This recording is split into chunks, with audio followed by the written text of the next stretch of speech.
అదే RTV app వార్తల్ని క్షణాల్లో చదివే అవకాశం ఉంటుంది. ఒక న్యూస్ పేపర్, ఒక టెలివిజన్ ఛానల్ మీ చేతుల్లో ఎప్పుడూ ఉంటాయి.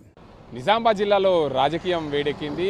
ఇటీవల గెలిచిన ఎమ్మెల్యేలు ఏదైతే ఉమ్మడి నిజామాబాద్ జిల్లాలో 9 అసెంబ్లీ నియోజకవర్గాలు ఉంటాయి. 9 అసెంబ్లీ నియోజకవర్గాల్లో కాంగ్రెస్ పార్టీ 2 అసెంబ్లీ నియోజకవర్గాల్లో గెలిచింది. బోధన్ నుండి మాజీ మంత్రి ప్రస్తుతంగా ఎమ్మెల్యేగా కొనసాగుతున్నారు సుదర్శన్ రెడ్డి. అదేవిధంగా నిజామాబాద్ రూరల్ నుండి భూపత్ రెడ్డి కాంగ్రెస్ పార్టీ నుంచి గెలుపొందారు. ఇటీవల కాలంలో పార్టీల మార్పు వల్ల బాన్స్వాడ నుంచి పోచారం శ్రీనివాసరెడ్డి కాంగ్రెస్ పార్టీలో జాయిన్ అయ్యారు. అదేవిధంగా బీజేపీకి సంబంధించిన 3 ఎమ్మెల్యేలు గెలిచారు. కామారెడ్డి నుంచి వెంకటరమణారెడ్డి, ఆర్మూర్ నుంచి పైడి రాకేష్ రెడ్డి, నిజామాబాద్ అర్బన్ నుండి ఏదైతే ధన్పాల్ సూర్యనారాయణ గుప్తా, బీఆర్ఎస్ పార్టీ నుంచి ఎవరైతే ఉన్నారో దానికి అంతకు సంబంధించి బాల్కొండ నుంచి మాజీ మంత్రిగా పనిచేశారు ప్రస్తుతం మాజీ మంత్రి ప్రశాంత్ రెడ్డి వేముల.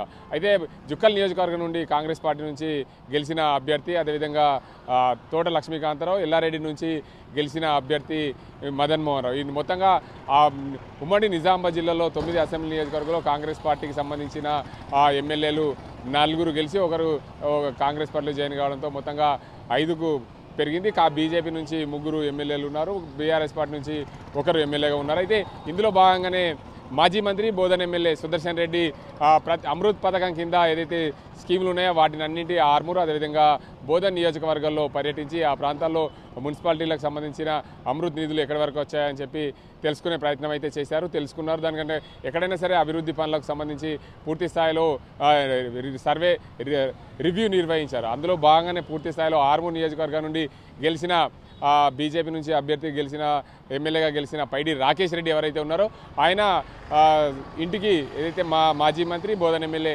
సుదర్శన్ రెడ్డి వెళ్ళడం చర్చాంశంగా. ఎందుకంటే సుదర్శన్ రెడ్డి కాంగ్రెస్ పార్టీ నుంచి గెలిచిన ఎమ్మెల్యే, పైడి రాకేష్ రెడ్డి బీజేపీ పార్టీ నుంచి గెలిచిన ఎమ్మెల్యే. ఒక ఎమ్మెల్యే ఇంటికి ఇతర పార్టీ ఎమ్మెల్యే ఇంటికి వెళ్ళడంతో ఆ ప్రాంతంలో ఉన్న కాంగ్రెస్ పార్టీ నేతలు ఒక్కసారిగా అవకయ్యారు. ఎందుకంటే ఆ ప్రాంతం నుండి గెలిచిన బీజేపీ ఎమ్మెల్యే గెలవడం, దానికి అంతకు సంబంధించి ఆయన ఇంటికి వెళ్ళడంతో ఏదైతే ఆ ప్రాంతంలో కాంగ్రెస్ పార్టీ నుంచి ఉన్న నేతలు ఎవరైతే ఇన్ఛార్జిగా కొనసాగుతున్నారో పొద్దుటూరి వినయ్ కుమార్ రెడ్డి కొంచెం అల్క వహించినట్లు తెలిసింది. ఎందుకంటే మనము కాంగ్రెస్ పార్టీకి సంబంధించిన నేతలము, కాంగ్రెస్ పార్టీ చేస్తున్న అభివృద్ధి పనులు, కాంగ్రెస్ పార్టీ ప్రభుత్వం తెలంగాణ రాష్ట్రంలో ఉంది కనుక కాంగ్రెస్ పార్టీ అభ్యర్థులు, కాంగ్రెస్ పార్టీకి సంబంధించిన ఇన్ఛార్జీలే పూర్తి స్థాయిలో అన్ని సర్వేలు నిర్వహించాలని రేవంత్ రెడ్డి చెప్పిన నేపథ్యంలో దీనికి అందరికి సంబంధించి ప్రాధాన్యత సంచరించుకుంది. కానీ బోధన్ ఎమ్మెల్యే సుదర్శన్ రెడ్డి, ఆర్మూర్ ఎమ్మెల్యే పైడి రాకేష్ రెడ్డి ఇంటికి వెళ్ళడం, సన్మానం పొందడం, దీని అందరికీ కూడా చర్చ.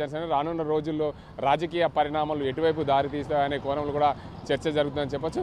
మొత్తంగా అటు సుదర్శన్ రెడ్డి, పైడి రాకేష్ రెడ్డి కలయిక పొద్దుటూరి వినయ్ కుమార్ రెడ్డికి పడడం లేదని చెప్పి రాజకీయ వర్గాల్లో చర్చాంశం సాగుతుంది. ఇది ఇక్కడ పరిస్థితి. కెమెరా సాజింతో గంగారెడ్డి, ఆర్టీవీ నిజామాబాద్.